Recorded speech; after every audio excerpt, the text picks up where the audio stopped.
Hello and welcome to Markers and Monsters. I'm your host Colin as always, and today we're going to be talking about one of my all-time favorite video games. That's right, Dark Souls.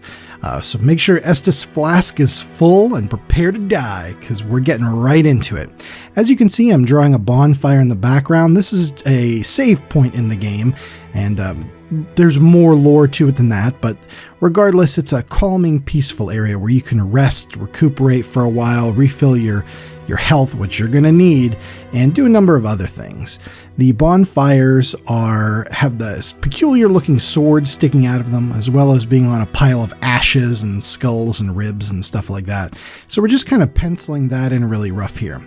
The bonfire itself is almost a triangular shape, but I wanted to give that sword there kind of an off-kilter look, just like it is in the game. It's kind of jutting out at a strange angle, so roughing it in as almost a pyramid shape is a great place to start. In the background, I'm putting in some just generic ruins, not really a specific location in the game. Might be kind of the Firelink Shrine area, which is partially the main hub of the first game, but nothing too specific, just some generic old ruins. I'm penciling them in now. I'm going to go in with some inks here and start to just outline the interior of that fire and the bonfire before I get started with it too much. Lay in some quick colors. So that's a great place to start with any kind of drawing, is just kind of roughing stuff in. A little bit more about Dark Souls in case you don't know. Dark Souls is a 2011 game produced by From Software. It is notorious for its massive, massive difficulty, but there's so much more that I love about this game. I'm not going to say I'm this hardcore gamer or anything that's, crazy good at all this stuff. I'm really not. What I love about Dark Souls is the meticulous design choices made in it. I liken it almost to a Stanley Kubrick film, kind of like, how people analyze The Shining over and over. Kubrick was such an auteur, and every little nuanced detail was a conscious choice put into The Shining. So people can analyze it over and over. What does this mean? What does that mean? Where other films you might chalk up strange things to, bad camera work or whatever. Everything was a conscious choice, and Dark Souls is absolutely no different. From the design and placement of the enemies to the world itself, how you can see the areas that you're going to be going to later in the backgrounds of early parts, how bosses are hinted at subtly throughout. Virtually everything in this world is an extremely conscious design choice, and I love that. You can spend hours and years going over these types of things. What does this mean? What does this tiny little bit of lore add to the world?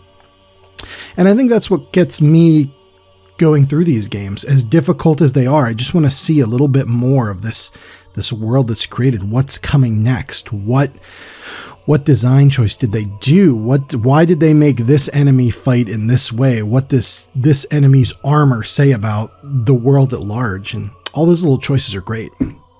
It's a very grim universe. It's a very dark world, Dark Souls, where you play as the chosen undead.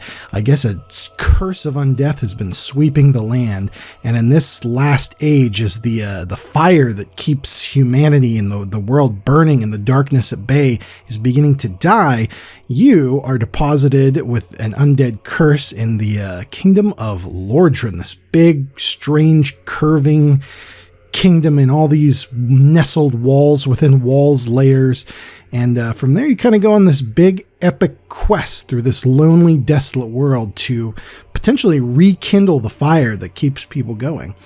Or not. I mean, the story itself is just as difficult as the gameplay.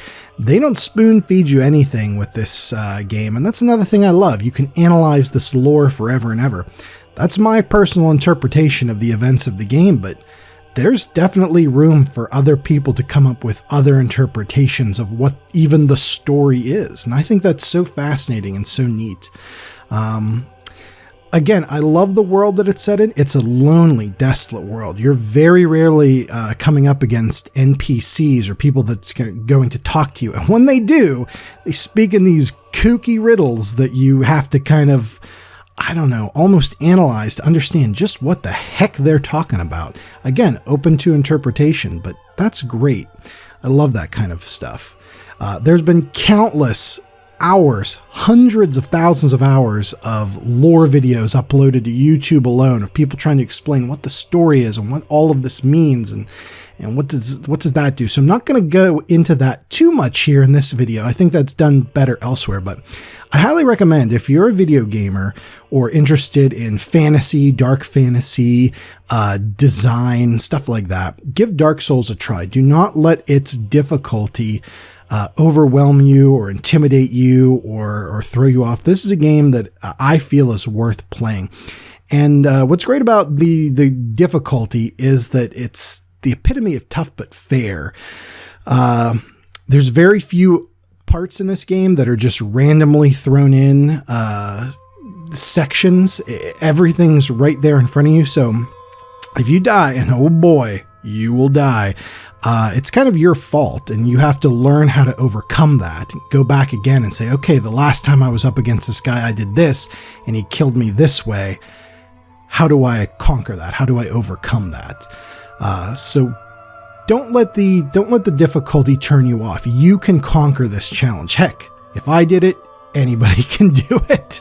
Just take some time, take some patience, take some practice. Just like drawing art. I don't know, guys, you see kind of why I'm digging this game? I've seen some parallels there. You can do it. You just have to keep on practicing for it. It's well worth the journey, I can tell you that. All right, back to the drawing. As you can see, I've got in my main tones. I went over with kind of a dry, warm gray there just to tone everything down. When you're making bright flames or bright anything, color control is key. So if you make the background a little bit darker, a little bit more muted, the color's less bright, that bright spots that you want are going to pop right out of there. We're going in with some yellows and some oranges there, and what's really going to set this fire off is coming in here with the white correction pen or the white paint pen.